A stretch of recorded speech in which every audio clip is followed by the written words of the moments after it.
আইনো গো বাড়িতে গুড়া মাছের তরকারি কিংবা শুটকি তরকারি রাঁধছে, রাঁধলে তো লইন গে যাই। ভাই গো বাড়ি নিশ্চিত আলু ভর্তা করছে ভাই, আমার একটু দিন ভাই।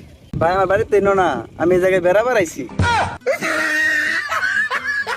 আগা তোর গুস্তু ভাত খাইতাম না আমি। কি এক গুস্তু রাঁধছে পাইছে, সারাদিন গুস্তু গুস্তু গুস্তু কইছি শুটকি মুরগি রাঁধবার লাগে রাঁধে না, দিয়ে পারাত যায় তরকারি ছিল লই খালা করো। কি কো বাজান? খালা একটু আইছিলাম, একটু দুন যাইবো। তাবা তো খারাপ কে বাজান? না মানে খালা সে তুমি কে গুস্তু খাইতে খাইতে আর ভালো লাগে না, ওই একটুকা মাছ শুটকি মুরগি থাকলে একটু তরকারি দিতেন, সেটা ভাত খাইতাম। আমগরে তো গুস্তুই রাখছি, তোমার খালো আবার গুস্তু ছাড়া খাইবা পায় না। এই একটা না এক সপ্তাহ গুস্তুই খাইবো।